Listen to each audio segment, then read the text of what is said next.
Welcome to Movement Monday here on Heart of a Volunteer Veterans Podcast with your host, Daniel Hurd. Dan has been cycling one pedal at a time through 44 of the lower 48 states, nearly 18,000 miles and thousands of engagements to break the stigma of suicide. Join Dan as he engages in conversations with guests that are on their own movement to influence positive change and bring hope. Again, welcome and enjoy the episode.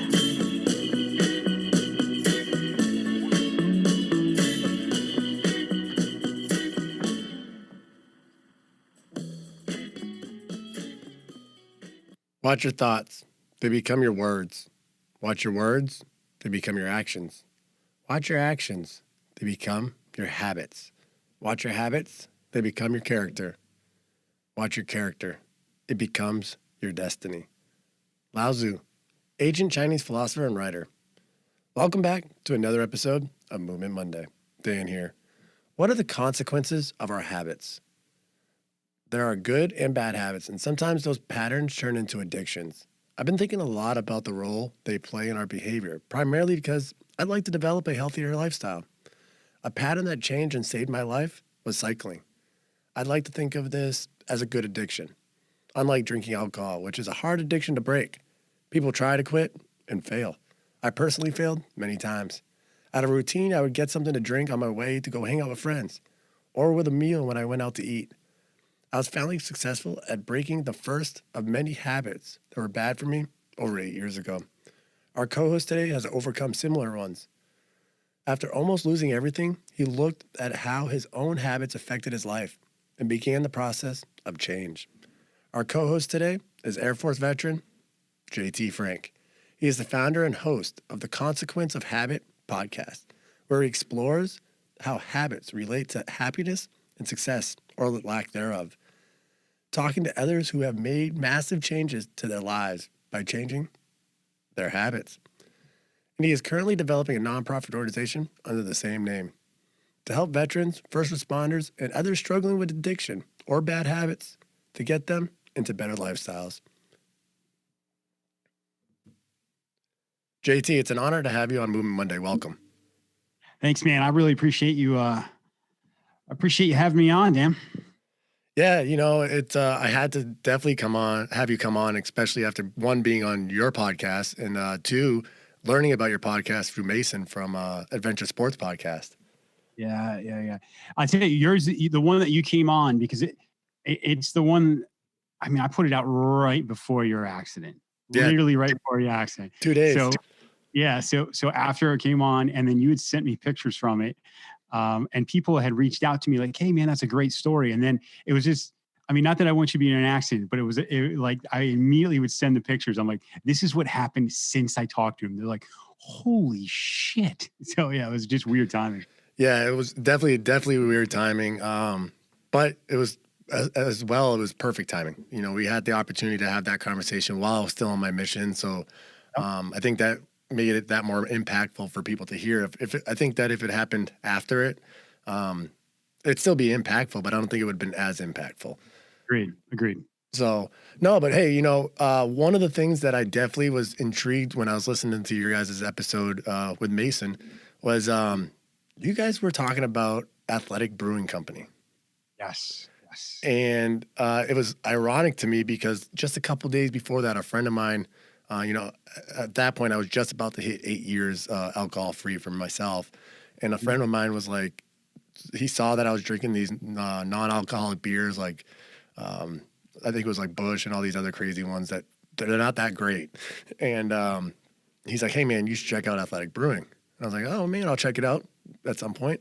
And then literally a couple days later, I hear you guys talking about it. And I find out that you guys are involved in it in various ways. And I was so intrigued. I immediately was like, I got to get some of this stuff. I got to try it out.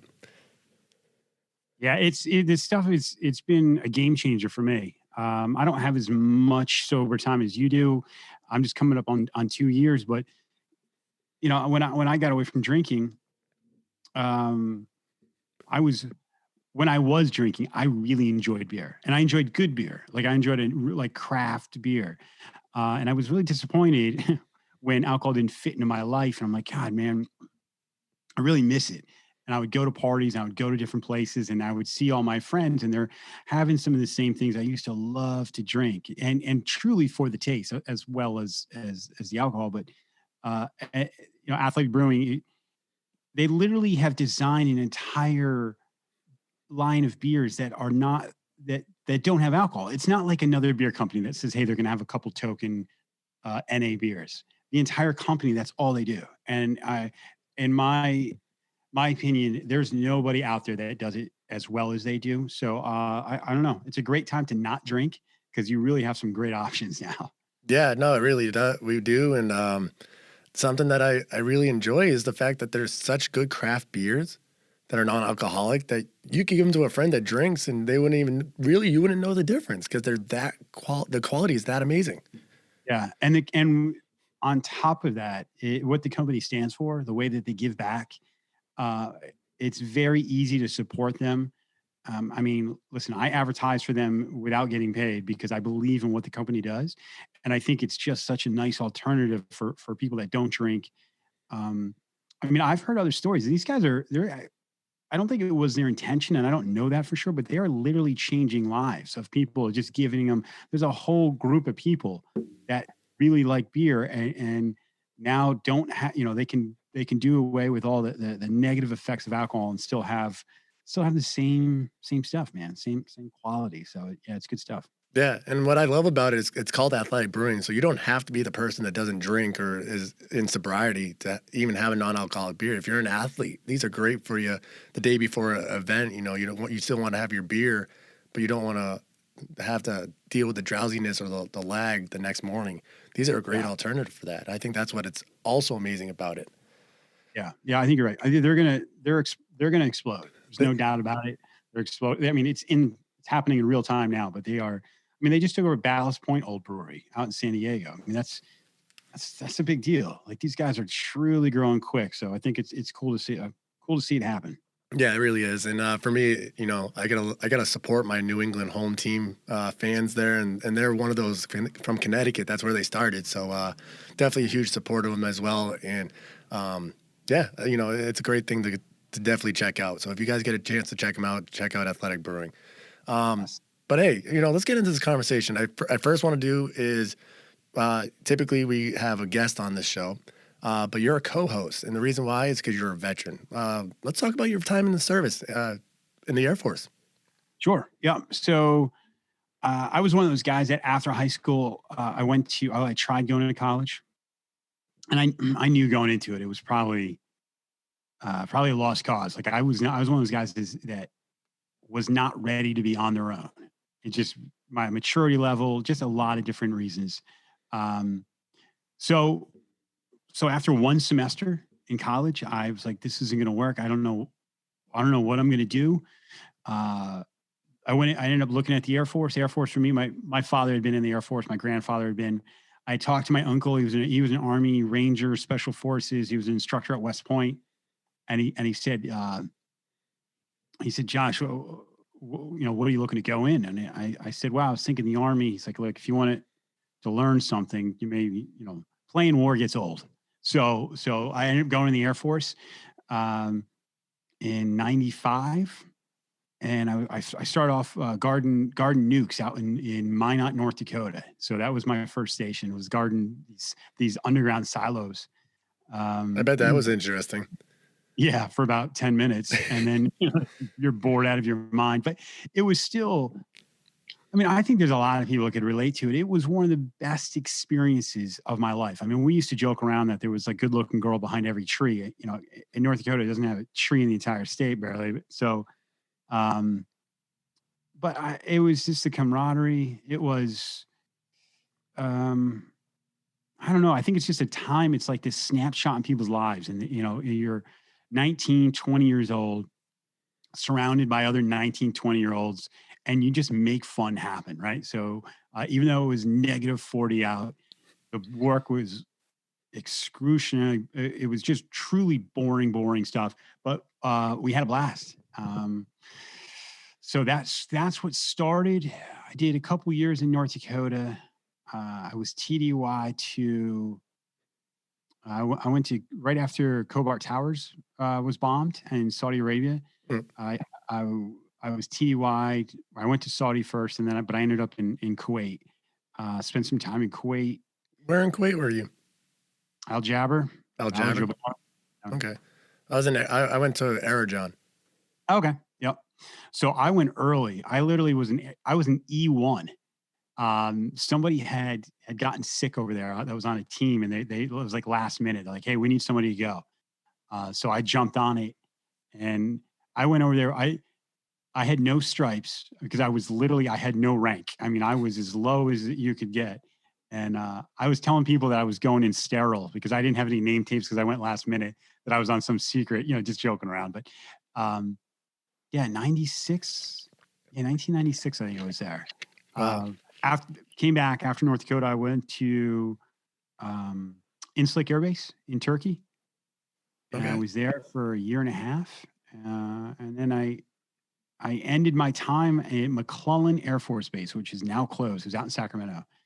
Okay. And Now, was it just in a contract you decided to get out, or you didn't have any desire to make it a career? no, I did. I did. I had dreams of becoming a combat controller in the Air Force. And anyone who doesn't know what that is, it falls under Air Force Special Operations. They're like forward air controllers. They go through some really brutal training. At the time, they went side by side with pararescue. That was their selection process. When I was at McClellan Air Force Base, I tried out. I got injured during selection. They sent me back to McClellan, and before I could go back and try again, they said your time's almost up. You've already extended once. You have to reenlist before you can. We're going to send you back. And it was at that point I'd already been in close to 5 years, and I don't know. I just the thought of reenlisting and not knowing that was going to be my job. I knew I didn't want to keep doing what I was doing. I was with security forces, Mm. started as security police. That's how old I am, and it changed over to security forces, and I knew I didn't want to do that for another 4 years. So right or wrong, man, I punched out. Yeah. Well, hey, obviously it's the right. Can't look at it as the wrong because you're still here and you're still doing great things. So it Yeah, definitely was the yeah. path that you needed. We just didn't know it at the time. Same with me. I planned on doing a career. I unfortunately wasn't allowed to reenlist because of they were downsizing the service. But I was very disgruntled at the beginning of that. But I look at it as an opportunity now because I wouldn't be here right now if I had tried to make that a career. I'd still be in the Navy. So everything happens for a reason. So if something that happens to us isn't the way we want it, we got to look at it as there's something better out there for us. That's what we got to do. For sure, man. Yeah. But I gotta, since we're talking about all the services and stuff, and I know that you have your sobriety. Did the usage of alcohol occur because of the service, or was that something otherwise? I mean, it certainly was amplified in the military, but it was not caused by the military. It was promoted in the military, but I come from a long line of drinkers.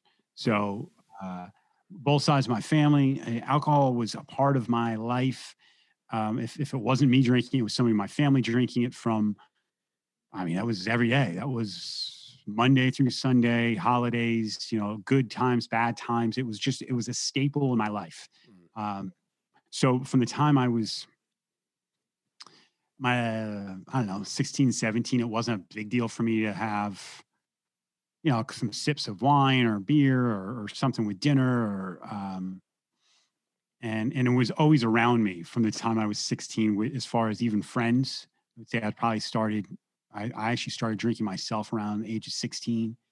Uh, so no, I drank beforehand. It was, but as you know, within the military community, it's certainly an integral part of it Mhm. and ingrained in everybody. And then on top of that, you surround yourself with like-minded people. So if I was drinking a lot, I made sure I was around other people in the military that drank a lot too, because it's a lot easier to look at yourself in the mirror when everybody around you is doing the same thing. Of course. So when you got out, obviously that same thing that everybody was doing is gone. You had to go through a lot of transitions and everything else, like the rest of us do. But did you start to notice, like when you got out or any of that, that your drinking was an issue, or did you kind of just keep going with life? I mean, I knew it was an issue. I wasn't in the headspace to do anything about it. Mhm. But I would say it got much worse.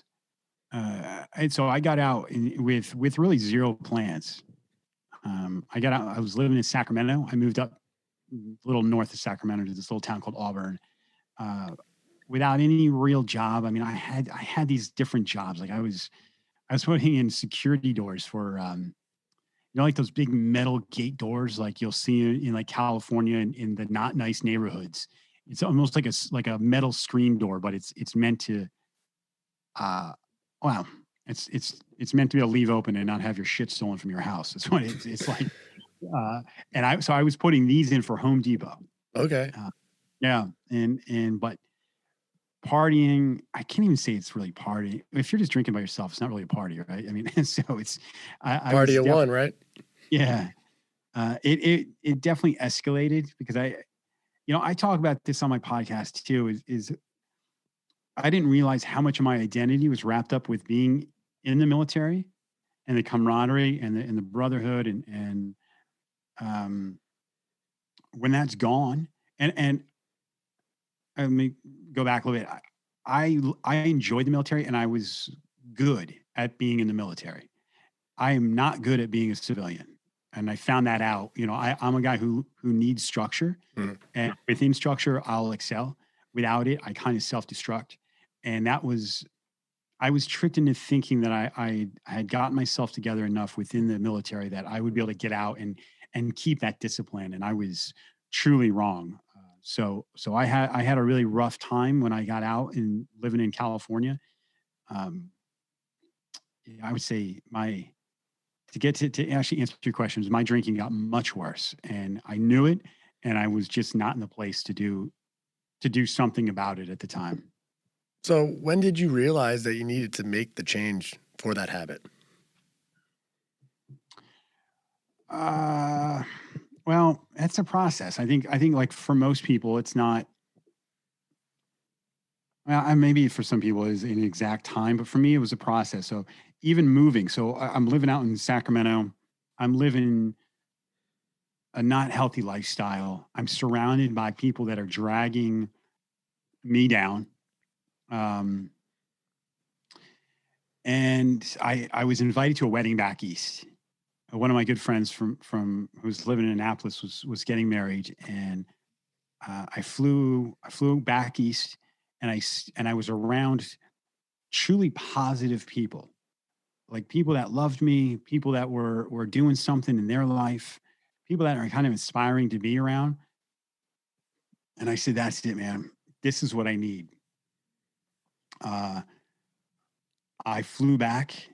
I sold everything I owned. I mean, I literally had like a pawn shop. Packed everything I had up into a Jeep Wrangler, which tells you I did not have very much, and drove from Sacramento um, across the country. It's my vision quest is what I call it, because it turned into such an epic journey where I'd gotten like super sick along the way. Mm. First of all, I'm driving a Jeep Wrangler with a soft top, and right by Oklahoma City. Now it's cold, man. It is cold. Oklahoma City, the top rips off in the wind. Ooh, And yeah, yeah, yeah. that's not a good day at all. That's not. No. And so now I'm in like a North Face, like I mean, cinched all the way up where just my eyes are showing. I had my dog with me. That was my staple. My dog Sherpa was wrapped up in a negative 20-degree sleeping bag, and but I got super sick from driving like this. And I so sick where I was stuck in a hotel for 3 days with like a crazy fever. I didn't eat. I swear I was hallucinating at some points. So that's why I call it my vision quest. What was supposed to take, a couple days to do ended up taking me like a week and a half to finally make it back east. Wow. But as you call it, vision quest, I bet you learned a lot about the transition, because this happened when you got out. So this was what, 2001? Yeah. This was 2001. Yep. Now, man, I did a cross country trip, so I understand the adventure side of that. Being sick during it or being freezing in a Jeep, you're stronger than me, I think. But it was so from 2001, you were already kind of in this position. So what took until 2019 to start your sobriety? Mm, And what pushed you forward to it? I would say just a whole bunch of small bad decisions.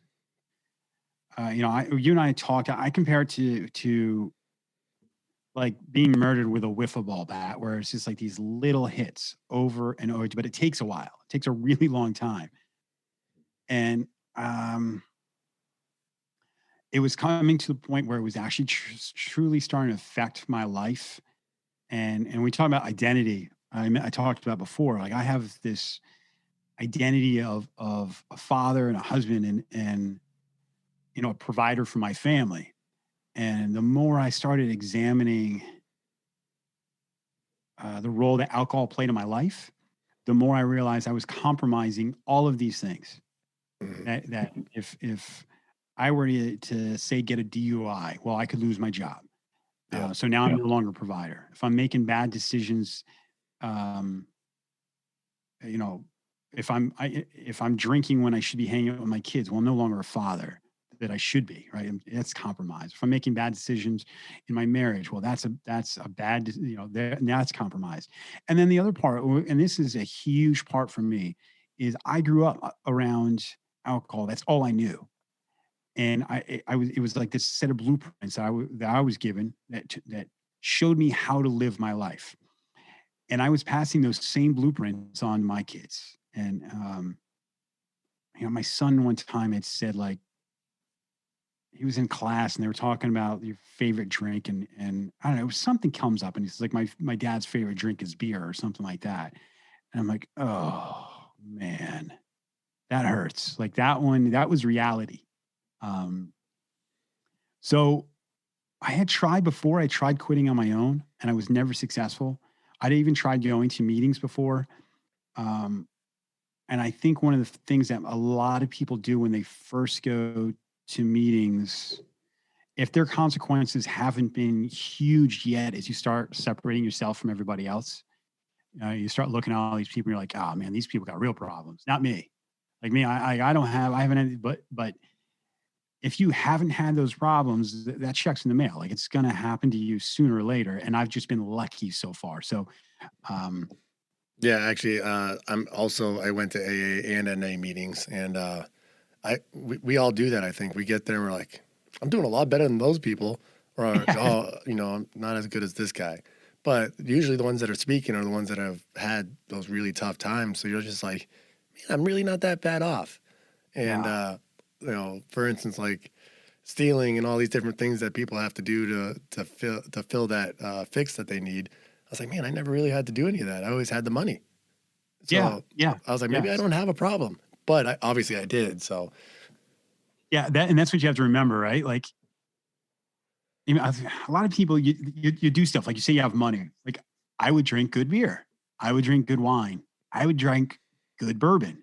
And I would, for whatever reason, a lot of people that do that think that it's okay because it's the good stuff. yep, As if you're not it's not the getting, plastic bottle stuff.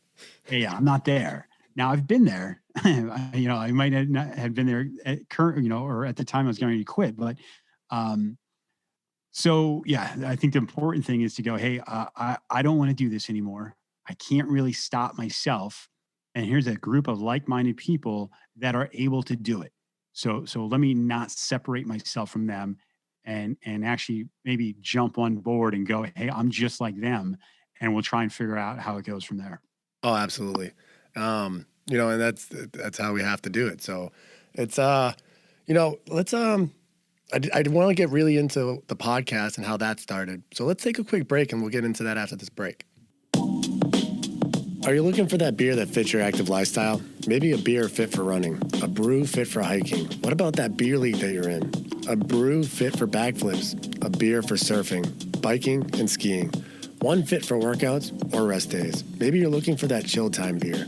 time to hang out with friends drink. Regardless of the reason, Athletic Brewing has the beer for all times. Brewed without compromise. Enjoy craft beers without all the alcohol. Get 20% off your first order with code capital RWD20. Link in the description. Now, back to the episode.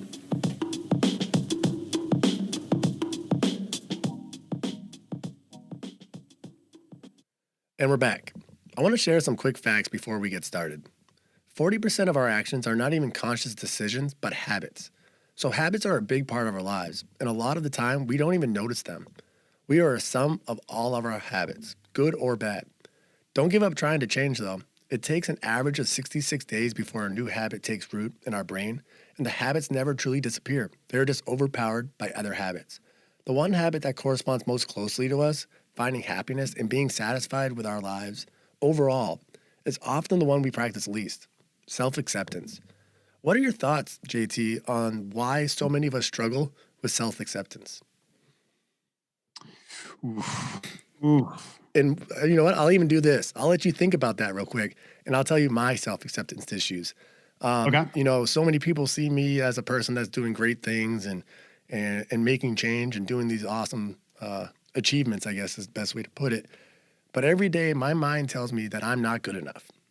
And I've learned over the time that I do this, and my habit has changed to the point where I use that struggle that I have, the lack of self-acceptance that I allow myself, to be my inspiration to doing it better. For instance, I told everybody I was doing this podcast before I even put headphones on.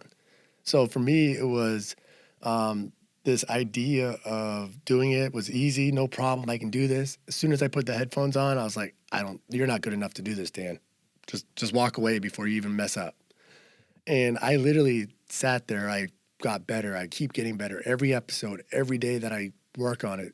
Every day I put headphones on and get on the microphone. I do my phone calls nowadays, literally sitting here in the studio with the headset on and just getting my voice better.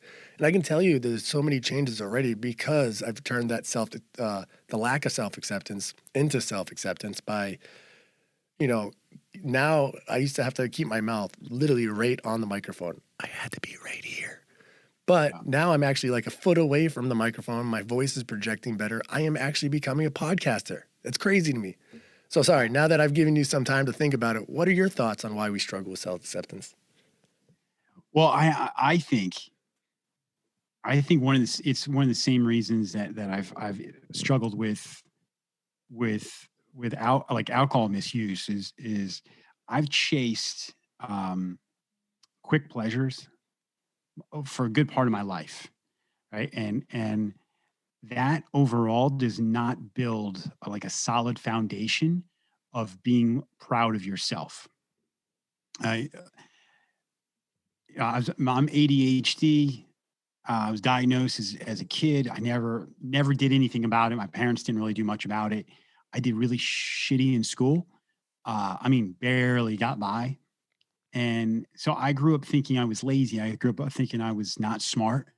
The military made me feel good for the first time in my life, where I was getting like awards and I was feeling like really good about myself. And then I was left to my own devices, and it all fell apart again. And in my head, my hand had to be held at all times. Otherwise, like I just wasn't responsible enough. I didn't have enough ambition. I didn't have enough discipline. And that's a word that really resonates with me. Mm-hmm. So yes, I'm the same way. I mean, even with the podcast has been the first thing in my life that I've wanted to do work wise, that I enjoy truly. I love, like, it's a passion. I love doing it. So why we struggle with that, I don't really know for sure. I know it's just taken for me, even through sobriety, of feeling a sense of accomplishment of going through stuff and coming out the other side. And the more that we do that, the more we change these habits and see that we're capable of more, then I think those things start going away. But I was telling you on the phone, was it yesterday? Like, I'm struggling now. I've been struggling for a couple of weeks of bad habits coming back in, and um, I think the difference is the more you analyze, the more you have like emotional awareness, and you realize that, hey, I'm not in a good place. You know, maybe I yelled at somebody on the road today, and that's not because they cut me off. You know, they may have, but I'm not in a good place. I have no patience for people today. It's not them, it's me. Mm.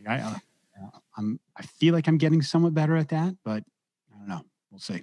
Well, JT, if you ever need someone to talk to, my last name's Heard, so I'm here to let you be heard. All right, and I tell people that all the time. It's important to get into that habit of talking about your feelings and talking about what's going on in your life. And sometimes you don't even know what it is, but just talk about what's going on, and sometimes you can figure it out.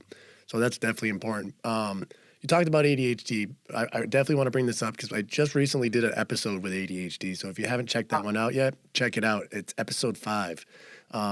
And it was really a great episode. And, luckily you know about it now. But for people out there that don't have a diagnosis of ADHD, but have always had those same issues where they feel like they're lazy or they're not able to stay focused or any of those things, that episode may be something really interesting to check out. But it's definitely important. It's definitely important to find things to accomplish, to help build that self acceptance up. Do you think that's why you started the creation of the podcast? Is to obviously you started it during COVID, but was that because stuff was stirring up on you, or what was the reason why you started the podcast? Well, there was a bunch of different things that kind of fell into place. So I was hosting a podcast for a performance drink called Killcliff, and I had a co-host, and I had built a studio in my house, and that was starting to go away. Like COVID was really affecting the company, so the podcast was kind of going away. And yeah, I was left with a lot of time on my hands, and one night I just came down to my basement where the studio is. Everyone else was asleep, and I just started talking. I said, I'm going to make a teaser for a podcast I didn't really think I was going to do. And I came up with the name of Consequence of Habit because, I say in my teaser, the consequences of my habits was I almost lost some of the most important things in my life, right? Like I almost lost, I don't want to get, but like some of my things that I cherish the most. Absolutely. And so I just started talking about it, and I just started like saying it on the mic, and I put it out as literally like a 5-minute thing. And then I started getting feedback from other people going, oh, dude, I completely get it. I'm in the same boat. I'm trying to do the same thing. Like I'm struggling with my drinking, or I'm struggling with whatever, or I'm ADHD. I felt the same way. And it was that when that tapped into something, I'm like, oh, well, dude, I have an opportunity. Like this, what this is an opportunity to help people tell their stories. Like I've told mine. Let's build a venue, kind of like what you're doing, for other people to tell their stories, because it's through that's the important part, man. It's just getting the stories out to as many people as possible.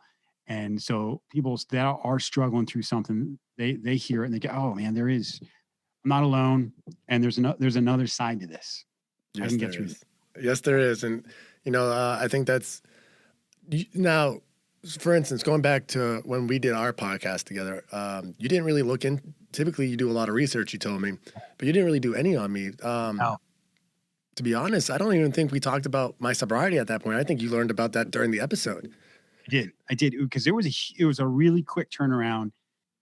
I was trying to catch you. I think you were stopping somewhere, and I mean, I think you reached out. You had listened to Masons, and you'd maybe hit me up on Instagram or somewhere, and then it was like literally the next day or maybe 2 days after that we ended up making it happen. Which, yeah, that's and I didn't know much about you. And, I saw your website, and I saw what your main cause was, and I don't even know I don't even think I knew you were a veteran. I don't think I knew you were a veteran at the time. I don't think, well, to be honest, I don't think we knew, or I didn't know a lot about you at the time for sure, other than that you were the host. And I know you didn't know much about me, but we learned a lot about each other since then. And it's been really an interesting way to do anything, to have that connection built. So that's why it's even more of an honor to have you on my podcast now. But do you think that doing all these interviews that you were doing with everybody and the not maybe not I don't know if they were, I haven't listened to all of your episodes, but I'm sure a lot of them have to do with like success stories that maybe weren't success stories at the beginning. But do you think that doing the podcast is what inspired you to take it to the next level that you're in the process of doing now? Let's talk about that. Sure. Yeah. So yes, I started listening to these people's stories and I go, all right, so we have a podcast. There's people who are talking about it.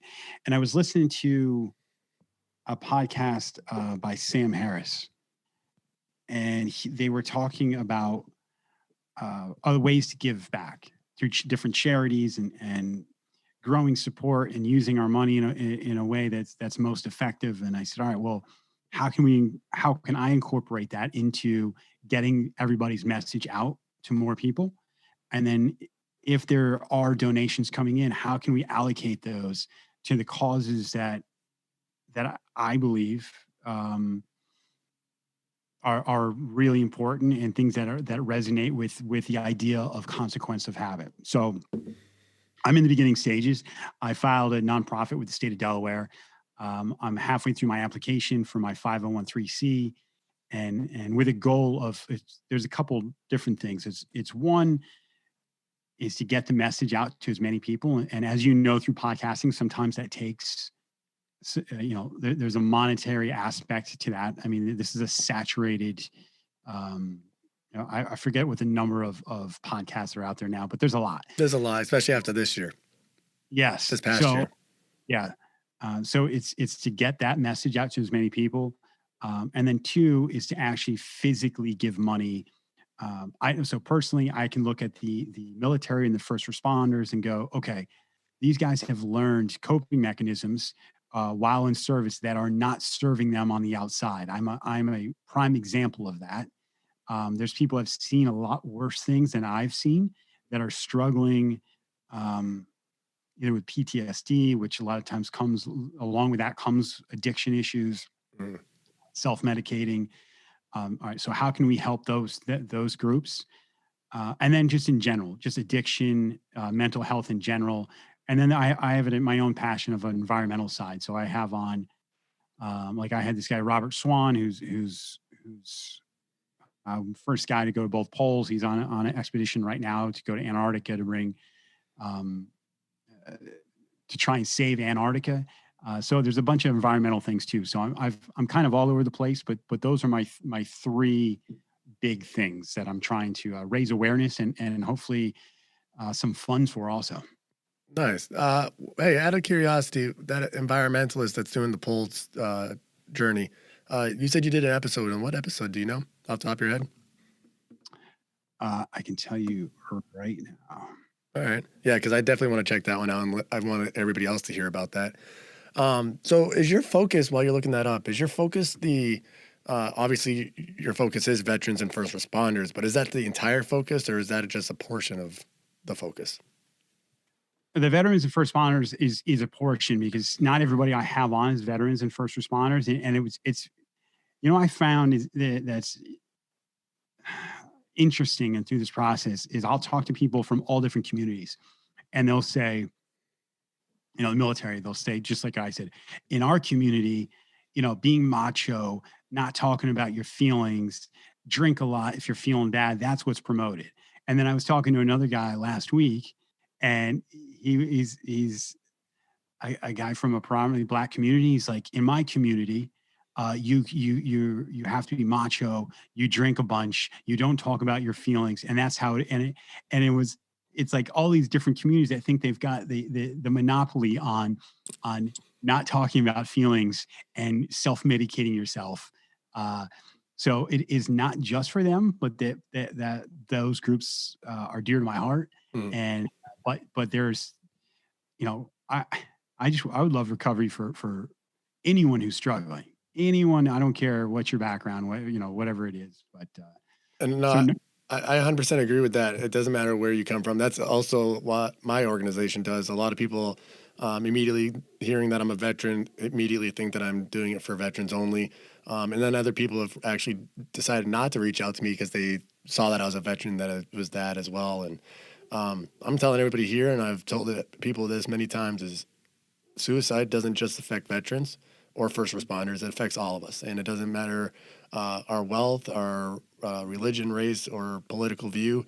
It'll affect all of us at some point. So my goal as well is if I can help reduce, prevent suicide, then I'm doing the right job. So, so hey, what can we do to help get involved? What can everybody that's listening today? How can we get involved? To one, listen to your podcast. Two, to help get this nonprofit going, and start getting contributions to you for that. What can we do? Sure. So as far as the podcast goes, I've tried marketing podcasts for a bit now, and I found the most effective thing that you can do is literally just word of mouth. Like I've tried paying for ads on social media. I've tried a bunch of different ways. And the biggest thing is if your buddy tells you, "Hey, I heard this podcast, it touched me," or they had this guest on that I really resonated with. That would be the biggest thing, is just to check the podcast out. It's on all the major platforms. It's called The Consequence of Habit. If you like it, share it. If you could give me a rating, something, I don't care if it's good or bad, man. If you think there's work that can be done, please let me know. You check out the website, consequenceofhabit.com. From there, that we can sign up. There's going to be a newsletter. If you sign up, there's extra content that where I just do solo stuff. And then from there, you also, please, if you have a story and you think that it needs to be told, either leave your information. If it's your buddy, your friend, a family member, do the same. Yes, shoot me an email. My email is jt@consequenceofhabit.com. Let me know their contact info, a little bit about them or your own story, and let's get you on and get your story out there as well. Yeah, no, I think that's amazing. And for everybody out there, even if you're not struggling, or let me take that back. If you don't think that you don't have a story, because you said if you think you have a story, even if you don't think you have a story, but you've had these situations happen to you where you've dealt with habits and you've changed your habits, come and talk to us about it. So even me, like if you come to reach out to me, I'll make sure JT gets it, because it takes a lot of times we don't think we're worthy enough to share our story. Our story is not good enough, and that's not the case. Everybody has a story to hear and be told, and so I hope you guys get encouraged to go do that. JT, what is there? Is there a way that people can get? Is there anything that you have set up yet for maybe setting up for volunteers to be involved or anything like that? So I don't. If you sign up for the newsletter, because volunteer things are popping up. If anyone has anyone hears it and has a legal background, because sometimes navigating that whole nonprofit thing can be tricky. So I've got some feelers out there right now with like people in Bunker Labs and other veteran organizations, but I'm trying to find somebody to give me some help on getting the 501(c) application completed and make sure it's done right the first time. So that process goes. One can only hope that it goes as fast as yours did. Yeah, So, I tell everybody mine is very, very rare. When I filed my paperwork, I was told 6 to 8 months to get even a partial approval, and it could take up to 2 years for full approval. That's what I was told. Like I've never heard of anybody getting it faster than 3 months. yeah, I got it in 20 days. that's insane. I don't know how. So very blessed that happened and that it's taken off as well as it has. And I'm always looking to grow as well. So if anybody's also interested in suicide prevention, always reach out. But for you, JT, definitely consequences is a habit. I love the name of it. I love the idea behind it. I think that it's important to understand not just our addictions, but our habits in general. Especially with that stat, I didn't even think of it like that. 40% of our habits are not even like conscious decisions. We just accidentally do it. And the reason why it's so impactful is because, so many times we'll be like, oh man, sorry I did that. It's just out of habit. And you don't even think twice about it. You just move on. But if it's out of habit that you're doing it, maybe make those ideas, be aware of those changes and make those changes that are needed so that you guys can have the correct healthy habits, I guess. Yeah, yeah, yeah. It's funny because it's either through however you do it. Like for me, you go through 12 step and you start to realize, hey, there's reasons for our actions. There's reasons we do the things we do. A lot of times it could be a defense mechanism or you fall into these unhealthy habits. But when you start to analyze them yourself and you start to give yourself like some self acceptance and go, all right, yes, I've done A, B, and C. I'm not proud of it. There's probably some reasons behind it. These are the reasons. And now I want to make a positive change. I think when you do that, you have more empathy for other people around you. You have more patience for them because you see somebody acting out. You're like, you can almost just feel bad for them. You know what I mean? Like you can say, like, this person's not in a good place. And it will make your life, easier. And you'll find that there's a lot less conflict in your life. Yes, and I 100% agree with that, especially within my own life. I've noticed a difference from 3 years ago before I started this cycling journey to now. So I can tell you that it doesn't happen overnight. It doesn't happen in a week. It doesn't happen in a month. It happens a little bit, one little thing at a time, one day at a time, and before you know it, a new habit changes. So keep moving forward. Hey, JT, we're going to be wrapping this up, but something I do with every co-host or guest that comes on is you get the closing remarks. You get to talk to the listeners at this point. So the floor is yours.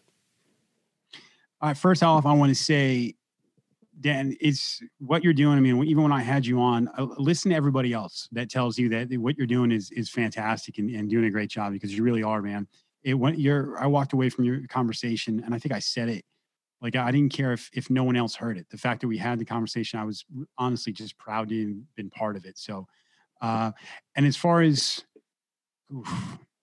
closing comments, I will say,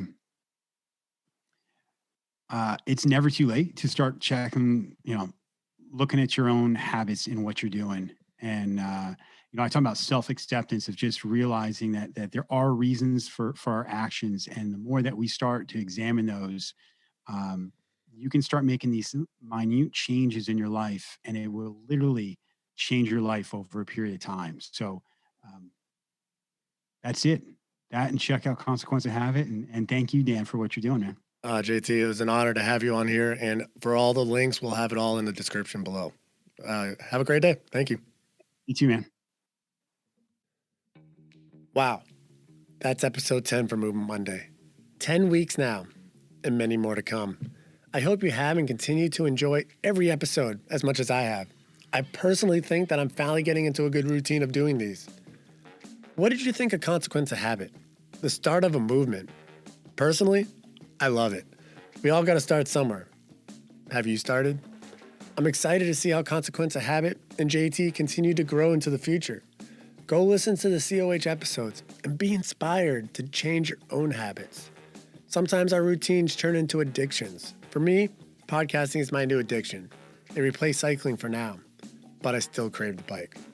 Not all addictions are always that good, and I've been on the other side too, but it doesn't mean we can't change. Remember, it takes time to make change happen. Take one thing at a time.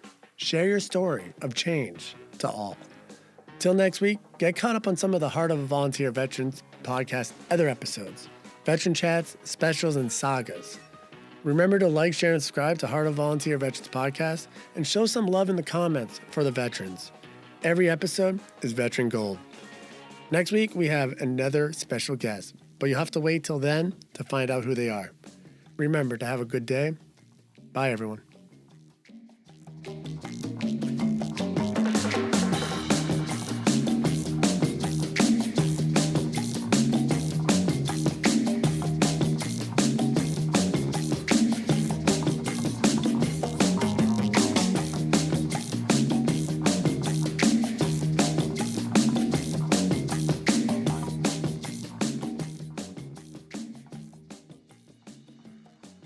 Copyright Heart of Volunteer Veterans Podcast 2021.